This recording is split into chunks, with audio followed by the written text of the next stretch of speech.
going to jump right into the words because I believe that this is a time of finding our medicine, and I believe poetry and creative expression are some of the most powerful medicine we can draw on right now. Quinto Sol. Our people were kings, your father would whisper after handing over the day's corn and chile verde to a lagartijo, a man with one polished star to hold up his pants and another to cover his heart.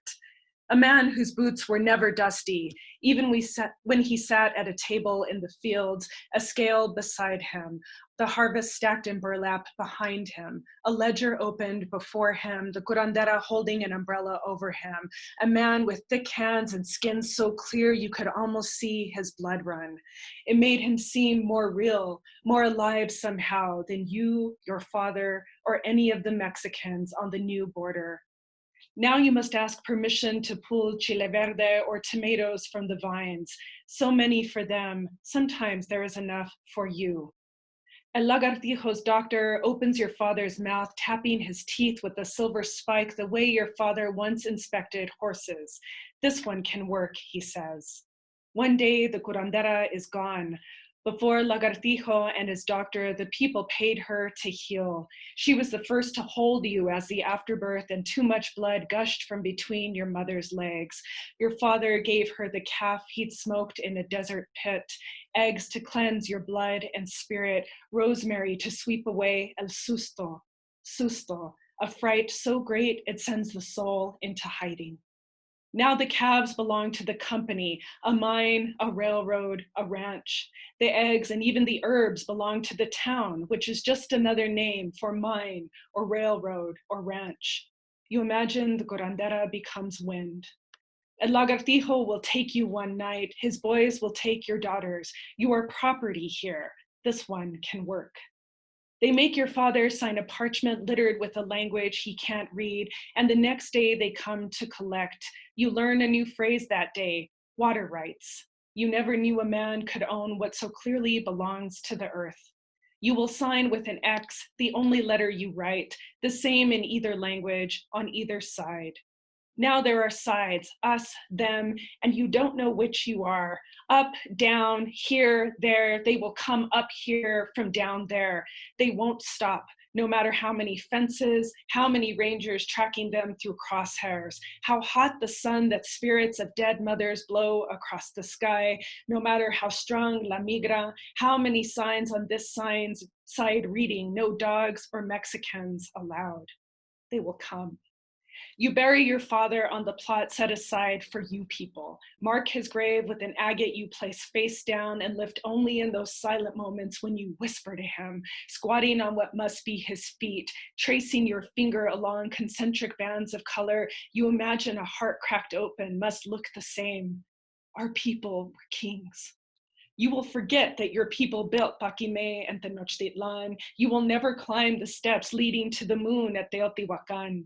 Your children will learn half of two languages, and that will never equal one.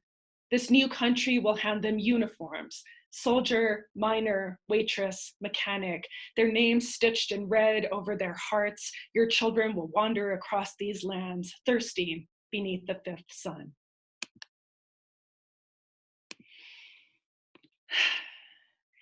So I write a lot about borders and about these lands that have been colonized through many different rounds. I'm from New Mexico and I'm speaking to you from my office in Albuquerque, but I know that with Colorado, we share a history and a river and a connection to other countries that once flew their flags over this place. And what we all share is a tie to the indigenous people who were here before some of our own ancestors came.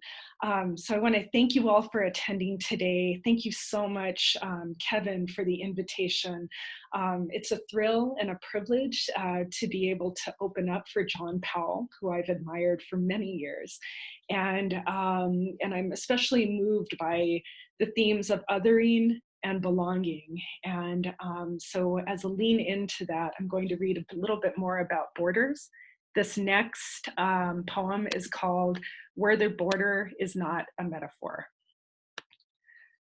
A poet on my Borderlands panel says when he was a boy, he thought the lines dividing countries were real. thought he could touch them if he crossed one side to the next. I think of my older brother who has kids told me the stars pinning capital cities to maps were visible from airplanes. That's how they know where to land. He said the lines between states were dotted and we could drive across them. The lines between countries were solid. We needed permission to cross. That's why there were guards. From the kitchen, my mom, lesson plans and first grade writing sheets fanned around her, called out, "Stop telling her those things, she believes you." We were born north of that solid line dividing New Mexico from her older sister, the one who just couldn't get it together, where customs asked each time we crossed back from the dentist, the pink store, the eye doctor, the pharmacy for penicillin without a prescription, US citizens? On the Borderlands panel, the poet invites me to enter the borderless realm of my imagination. I recall junior year when our Wildcat marching band paraded the main road of Palomas. I played a trumpet solo, America the Beautiful, while school kids in green uniforms waved Mexican and American flags. The governors of Chihuahua and New Mexico shook hands to launch a surveillance blimp to help the Border Patrol catch drug runners and smugglers and people who looked like us. We were served lunch in a dance hall with high ceilings and dusty light from open barn doors. We ate carne asada and drank Coca-Cola from bottles. I said, "Gracias," when a girl my age picked up my empty plate, my only Spanish. My parents didn't teach us, didn't want anyone mistaking us for Mexican. There have always been walls. Consider the Bobcat, Chihuahuan desert split in half. Ask my brother and me in English, so we understand. So as I said, I'm very moved by these themes of othering and belonging. And I think some of the ultimate othering that we're seeing these days is just how much our physical othering of borders between people, but also the othering of how we're each holding the pandemic. And and then the belonging in recognizing that we are each responsible for one another and each responsible for the health and the well-being of our neighbors. So in this pandemic, I've kind of had a hard time writing, but I have one pandemic poem, which I'd like to share with all of you today. And it's simply called Pandemic Poem. I didn't do all I wanted in the time we call before. Now the floors are dusty. I forget my Spanish. Taxes aren't paid. I think of all those naps I didn't take in preschool. Michelle, lay your head down. Michelle, close your eyes. I resisted rest, or maybe it wasn't offered as it should have been. I build a shelter of husband's uncut hair, string loosened from the mask, sunflower petals cycled to ground, leaves of watermelon that didn't take. Summer tanager alights his red body on our adobe fence, sings, "Look at you, look at you, look at you." Mother and father test negative. Order groceries online from Walmart, 10 tomato plants, 135 cases in Luna County. Her best friend gone. When this is over, how much grieving to be done? How much touch? How many rosaries to pray? What does over mean?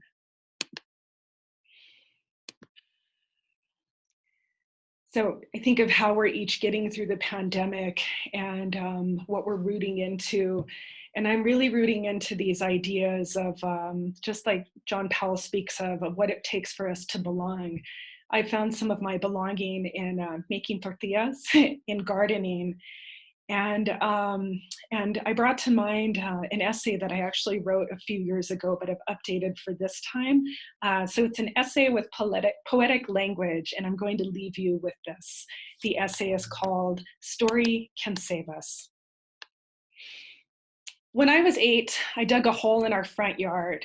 My plan was to dig until I could hear the screams of hell, until flames knocked against the shovel. A week earlier, Sister Rosalie had divided our catechism class into lambs and goats. She kept a tally on the chalkboard as she fired questions at us one by one.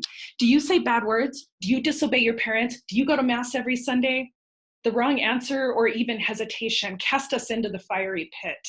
In the end, all but 3 of us were condemned as goats, sentenced to an afterlife of eternal suffering, at least until our next confession. I shoveled until my mom's voice shot across the yard. Michelle, what are you doing? Digging, I answered, not looking up from the caliche dusting the metal. For what? I think I said, until it gets really hot, or something about hell without actually saying hell. Remember Sister Rosalie from before. I didn't want to see the place. I just wanted to get close, to feel it and know the devil I was supposed to avoid. Get inside, my mom said. I'd like to think that if one of my children were digging her way to the dark underworld, we'd have a talk about her beliefs. I would tell her about the hole I dug and how it was my first step in a long journey toward understanding that hell is not a physical place, but a state of being, that hell for me is separation from God, from the land, and from our fellow human beings. And just like communion with the divine, the hell of separation can exist in this realm on earth. 2010 to 2019 was Earth's warmest decade since record keeping began in the 1880s. The monsoons in New Mexico came early this year and without the rhythm or force I remember from childhood. I see climate change as the ultimate expression of our separation from the divine, hell on earth, if you will. I see the refusal to wear a mask as an expression of our separation from one another, the failure to see the divine in a grocery store clerk, frontline staff, migrant farm worker, or any number of people holding our country together right now. What else but separation would explain the indifference, the willful ignorance, and the outright hostility of people toward our planet and our species? June 1st, 2017, the 45th president of the US announced in a Rose Garden address that our country would withdraw from the Paris Climate Accord. I've experienced connection and communion walking through the Cottonwood Bosque along the Rio Grande. I have felt the presence of spirit when a character detail or an opening line whispers to me as the sun is rising and the house is asleep. As a teenager, my best friend and I watched lightning storms haunt the Mimbres Valley from the safety of my '76 Buick Skylark. The year was 1989. We perched it at the top of Rockhound State Park. The divine was in the loving hands that hid Easter eggs in the nichos of Stonehenge-like formations at City of Rocks, in the murmur of grown-ups telling stories around Grandma China's kitchen table, while my cousins and I played hide-and-go-seek under a lean-to of stars. Rain evaporates before it hits the ground. The Rio Grande is a puzzle of blue and brown. August 3rd, 2019, a young white man drove 9 hours from a Dallas suburb to El Paso, Texas, to stop the Hispanic invasion. He walked into a Walmart. He shot and killed 23 people. He was arrested without incident. August 24th, 2019, officers put Elijah McClain in a carotid hold. He vomited. He apologized for vomiting. I'm sorry, I wasn't trying to do that. I can't breathe correctly. Across the river on the West Mesa, a black plume of smoke rises. I sometimes feel helpless. My mother-in-law opens the hot water valve on the kitchen sink and lets it run and run while she wipes counters, loads the dishwasher, takes a phone call. My stepkids have a taste for bottled water. I imagine truckloads of plastic bottles glinting in a landfill. I imagine the courtyard of my adobe house is the landfill, labels yellowing, then browning in the sun. Through the bottles, I see the sliding glass door to their rooms where they lie on their beds in broad daylight, communing with the world inside their iPhones. My best friend in high school tossed paper napkins and Pop-Tart wrappers to the ground as we walked to class each morning. I'd follow behind her, retrieving them, scolding, "One day you're gonna be walking knee deep in all the litter you've thrown." The thing is, it's not just her walking knee deep in the crap, it's all of us. I'd pick up my friend's trash. I don't buy bottled water. As soon as my mother-in-law steps away from the sink, I shut the valve. I turn off the lights when I leave the room, unplug devices once they are charged. We subscribe to a community-supported agriculture program. Most of the vegetables are grown within 3 miles of our house, but then big trucks deliver pineapples to our neighborhood grocery store, even in January. Bottled water still exists. I am not the EPA. I'm not Paris. I'm not a cop or the president. If separation is our illness, then how do we heal? Story. And who are our healers? Artists, the kind we find all over the lower Rio Grande, the lower Colorado and Rio Grande watersheds, who commune with this place, who see molded from the very earth beneath our feet, who couldn't write or paint or sculpt or dance without being in relationship with the mountains, the bosque, the lightning, the rocks, the stars, or the people. The people, those in my house, on my street, along this river we share, all of us squinting under the sun, waiting for rain, all of us trying to breathe, knowing it's too hot for this time of year. Story builds, connects, it remembers, puts us back together. It reminds us we breathe the same air. The artists I love best help set the table where story can happen. I'm not the EPA. I'm not Paris. I'm not the president, but I am a writer. I am from this place. In my home, in my neighborhood, in my town, I have helped set a table, a poem on the menu, watercolor paper for a placemat, a paintbrush in place of a knife. Tell me your story. And in story, in place, we can see each other. We can see the divine. Thank you.